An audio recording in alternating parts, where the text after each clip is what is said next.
Olá, pessoal, espero que todos vocês estejam bem. Vamos a mais uma aula. Hoje o nosso tema será tráfico negreiro. É um tema muito abordado, muito falado, muito discutido e que tem causado muita polêmica. Então, bora lá. Vamos começar com uma poesia de Castro Alves, falando, do tráfico de pessoas, do tráfico humano. Na imagem, a gente observa como que era dentro do interior dos navios negreiros. Presa nos elos de uma só cadeia, a multidão faminta cambaleia e chora e dança ali. Um de raiva delira, o outro enlouquece, outro que martírios embrutece, cantando, geme e ri. Navio Negreiro, Castro Alves. Esse é para a gente refletir. Mas o que é a escravidão? Que a gente ouve falar tanto. É a submissão de um indivíduo a outro, independente da sua vontade. Ou seja, ele é obrigado a servir ao outro. A primeira forma de escravidão no Brasil colônia foi a escravidão indígena. Ele foi utilizado principalmente na exploração do pau-brasil. Agora, para o trabalho dos engenhos, ele já não servia tanto, né? Porque o índio ele não estava acostumado com aquele trabalho obrigatório, rígido, né? Então, era mais interessante para o governo português que o indígena continuasse apenas coletar as riquezas naturais da terra, como no caso o pau-brasil. Além disso, também, eles queriam a conversão do indígena para o catolicismo, para aumentar o número de fiéis da religião católica. Como solução para a mão de obra dos engenhos, foi encontrada a escravidão negra africana, porque já era um comércio altamente lucrativo e praticado logo no início das navegações. Como a escravidão negra no Brasil tomou proporções marcantes na história da sociedade e ficou no imaginário coletivo, a referência quase que automática da palavra escravidão ligada exclusivamente ao tráfico de negros da África. Mas, no entanto, porém e contudo, a primeira opção foi a mão de obra indígena para utilizar como mão de obra escrava. Só que acabou não sendo uma mão de obra tão eficaz, e aí com a introdução das capitanias hereditárias e mais tarde do governo geral, que a gente já viu isso, houve a utilização da escravidão do negro africano. Mas também houve a escravidão de muitas pessoas brancas, embora em número menor que os negros e os índios. E isso é uma coisa que a gente não ouve falar muito. Houve até houve novela falando, da escravizaura, que era uma mestiça, mas em outros aspectos também houve a escravidão branca. Aqui nessa imagem a gente observa o comércio de escravos negros. Eles eram trazidos da África para cá, eles eram adquiridos e eram expostos em mercados, né, onde eles eram vendidos como se fossem objetos. E a moeda de troca que eles usavam muitas vezes não era ouro ou prata, e sim aguardente, que era cachaça, tabaco, que era utilizado para fazer cigarros, charutos, né? Então, isso tudo acabava por servir como uma moeda para trocar os escravos, né? Essas mercadorias eram utilizadas para comprar escravos. Aqui era o aprisionamento de indígenas, que eram capturados também e vendidos nos engenhos como mão de obra. O tráfico de negros para o Brasil se deu por volta do século XV e século XVI.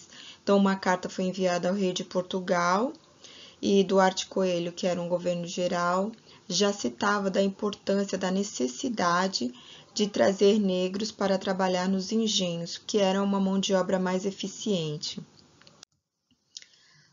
Como que era esse tráfico, né, de escravos do Atlântico? Como que a gente imagina isso, né?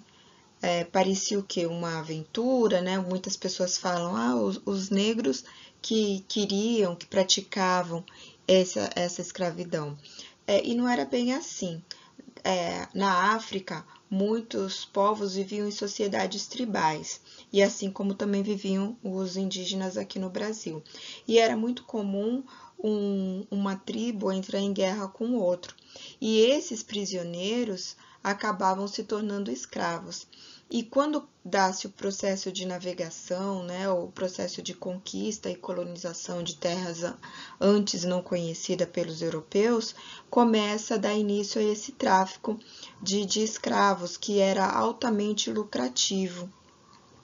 E aí, quando começa essa parte de dominação no litoral africano, muitos mercadores europeus entravam em contato com essas tribos africanas e essas tribos africanas acabavam vendendo esses prisioneiros de guerra como escravos, trocando por pólvora, trocando por bebidas, trocando por munições, trocando por objetos que pudessem ser lucrativos e interessantes para eles. Nessa imagem a gente vê como que era, né, o transporte dessas pessoas dentro dos navios negreiros. Então havia uma divisão, tinha um setor que ficavam as mulheres grávidas, os meninos, homens, né, e adultos também, as mulheres e as crianças, né? E essa partezinha aqui ficavam os sentinelas armados, ou seja, aqueles que ficavam vigiando os escravos para evitar revoltas, motins dentro dos navios. Como que era organizado esse tráfico? Eles possuíam um planejamento. Por quê? Porque o escravo era visto como uma mercadoria muito valiosa. Portanto, perder um escravo significava ter prejuízo. Então, algumas embarcações contavam-se com médicos, suprimentos para poder dar um atendimento caso necessitasse, né, de algum, porque se morresse muitos escravos, eles estavam perdendo aquela mercadoria, né? Então, ou seja, tendo prejuízo. Da onde vinham? Da África, né? E atravessavam o Oceano Atlântico e vinham para o Nordeste brasileiro. Por que para o Nordeste, né? A maior parte do Nordeste brasileiro, por conta dos engenhos de açúcar, que foi a principal atividade econômica introduzida no nosso país, né? Como que funcionava essa sociedade colonial açucareira? Em cima, no topo da pirâmide, estavam os senhores de engenho, os donos de terra, né, os conhecidos como aristocratas. Abaixo vinham os homens livres, que eram os capatazes das fazendas, né, os carpinteiros, aquelas pessoas que trabalhavam por um salário.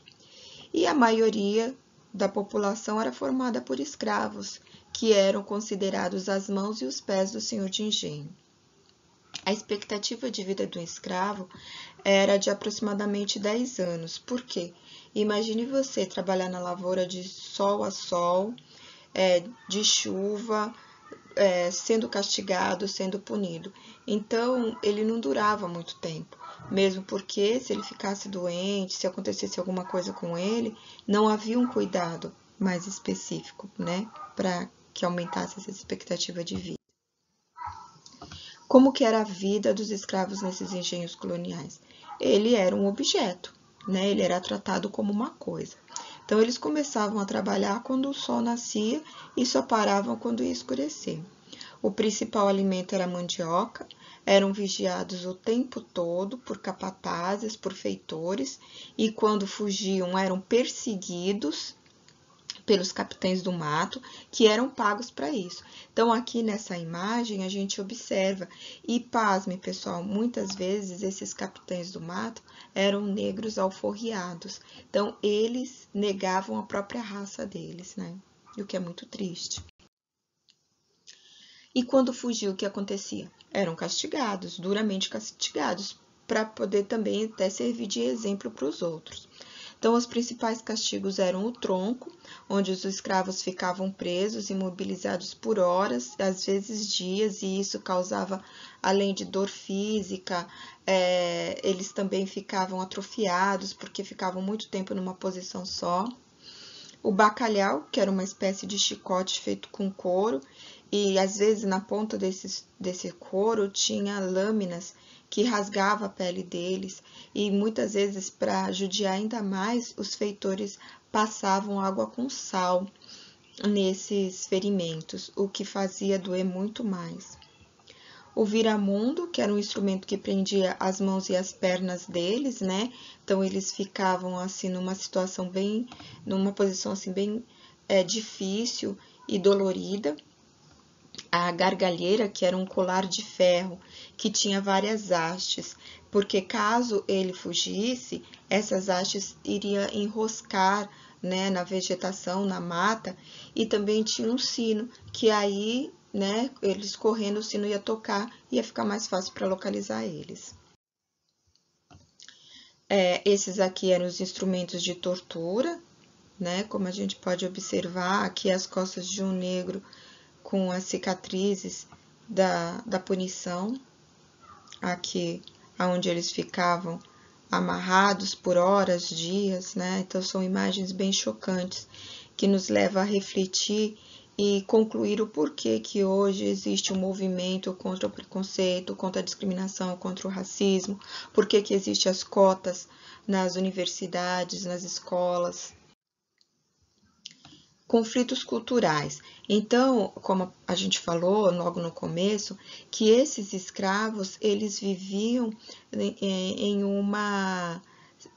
tinha uma cultura própria, né? Então, eles viviam na África em comunidades que tinha o seu jeito de se vestir, a sua religião, a sua língua, e foram trazidos para um lugar completamente hostil, aonde para eles tudo eram novos, e eles eram obrigados a se adequar à cultura do homem branco, à cultura do europeu.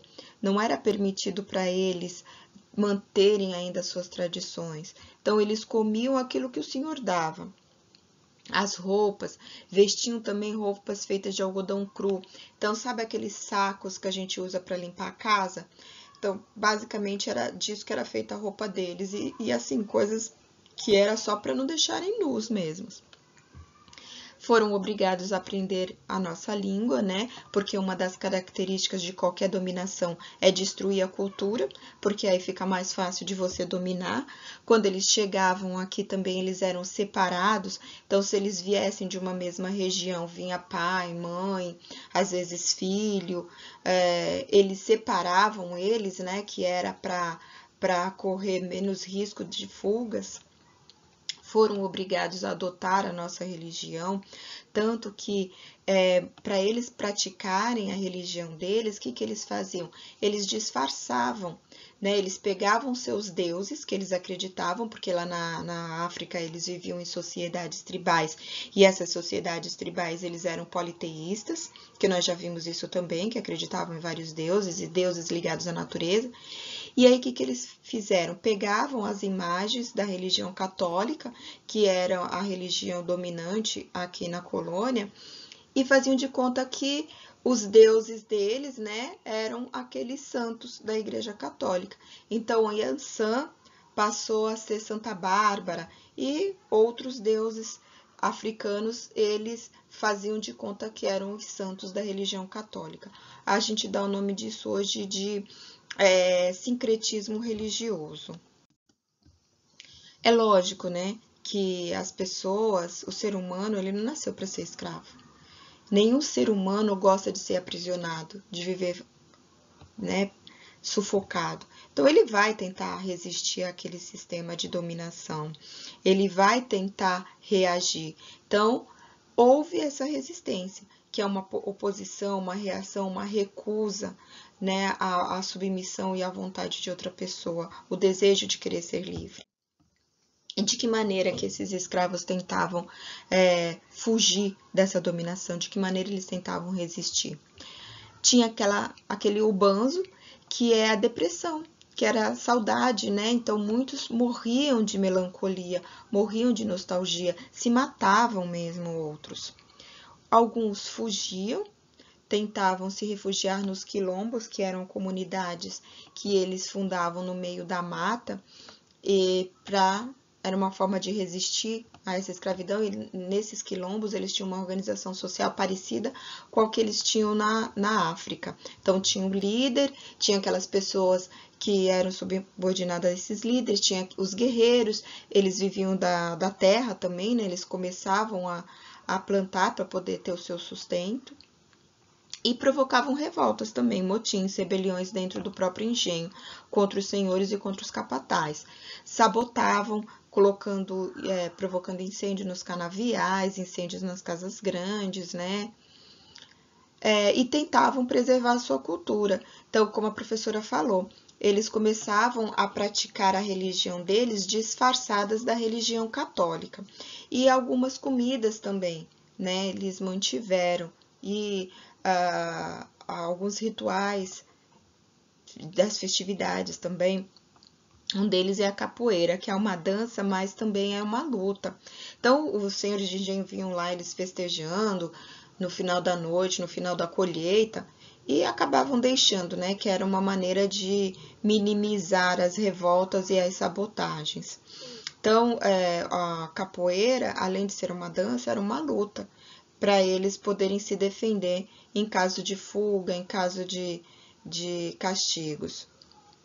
E a busca pela liberdade. Muitos, a gente vai ver na sociedade mineradora, muitos escravos escondiam o ouro em pó nas unhas e depois tiravam esse ouro, né, acumulava, formavam grupos para juntar dinheiro para comprar a liberdade de outros colegas. Então, essa carta de alforria era como se fosse uma certidão de liberdade para eles, e alguns senhores acabavam concedendo mediante pagamento, né? Os quilombos, que a professora já falou, né, eram locais aonde eles fugiam. Os mais famosos foi o Quilombo dos Palmares, e esses quilombos se localizavam mais no Nordeste. Por quê? Porque foi para onde foi o maior número de pessoas. Mas existe o quilombos de norte a sul no nosso país. Inclusive aqui no nosso estado de São Paulo ainda existe comunidades quilombolas, que são os habitantes dos quilombos. O mais famoso foi o Quilombo dos Palmares, que era localizado ali entre Alagoas e Pernambuco, na Serra da Barriga. Chegou a ter em torno de 20 mil a 30 mil habitantes. E seu principal líder foi Zumbi, porque é o nome que ele adotou, né, lá dos reinos africanos, que é espírito que anda. E o governo português demorou muito tempo para conseguir destruir Quilombo. Tanto que o Dia da Consciência Negra não é comemorado no dia no fim da escravidão, mas no dia 20 de novembro, porque foi quando Zumbi dos Palmares morreu, né? Quando o líder do Quilombo de Palmares morreu. Aqui nessa imagem a gente observa uma dança de capoeira, né? E aqui um soldado português. Legado negativo da escravidão, né? O que a gente aprendeu com esse legado, com essa parte triste da nossa sociedade, né? Essa história muito triste da história da humanidade. O preconceito que não acabou com o fim da escravidão, e a gente existe até hoje, inclusive pessoas negando as suas origens, negando que é descendente de negro, porque não existe um povo brasileiro nativo que não seja descendente do encontro dessas três etnias, que é o europeu, que é o africano e que é o homem americano. A depreciação do trabalho manual, porque quem praticava esses trabalhos manuais eram os escravos. Então, hoje em dia, até hoje, o preconceito, a empregada doméstica é mal vista, pedreiro é mal visto, aquelas pessoas que fazem o trabalho manual, o trabalho braçal, né, são discriminados e não são vistos como pessoas que são importantes na sociedade, né? O que seria dos hospitais se não fossem os faxineiros, da escola, né, O engenheiro, ele calcula e desenha um prédio, um edifício, mas ele não vai lá carregar o cimento, ele não vai lá carregar a pedra, o tijolo. Quem faz isso também tem a sua importância e nem sempre é valorizado. Isso leva à discriminação social. Nós vemos que hoje a maior parte da classe pobre do nosso país é formada por descendentes negros. A diferenciação entre negros e brancos, né? E se sente ofendidos até mesmo e com medo de mostrar sua nacionalidade. Abuso sexual das empregadas, que isso é um legado desde a época da escravidão, que as escravas elas eram abusadas pelos senhores de engenho e maltratadas pelas senhoras quando descobriam isso. Para vocês terem uma ideia, as escravas tinham seus dentes arrancados à força, porque os senhores de engenho se apaixonavam pelas negras que eram bonitas, né, que eram belas. Esse legado não menos importante, que nos é vinculado à culinária, à construção de edifícios, à religião, enfim, ao desenvolvimento de uma cultura mestiça, acabou por marcar efetivamente como um povo que tem desigualdades enraizadas em sua cultura.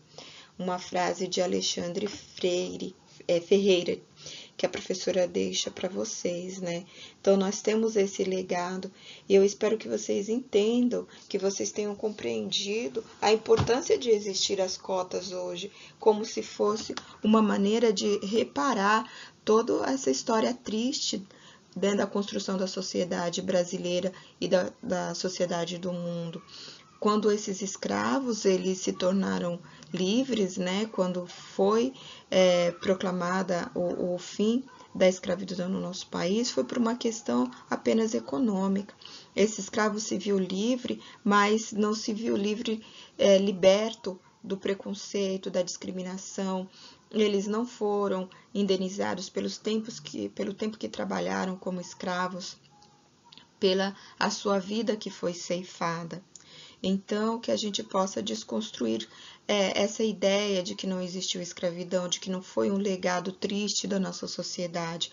Quantas mães foram separadas dos seus filhos, quantos pais foram separados dos seus filhos, quantos irmãos foram separados, porque era uma estratégia, né, dividir esse povo, né, para que eles não fugissem, para que eles mantivessem.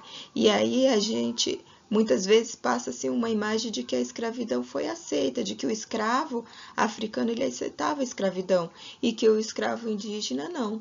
Isso é uma pura mentira. Era toda uma estratégia política, né? Um lucro que existia em torno disso.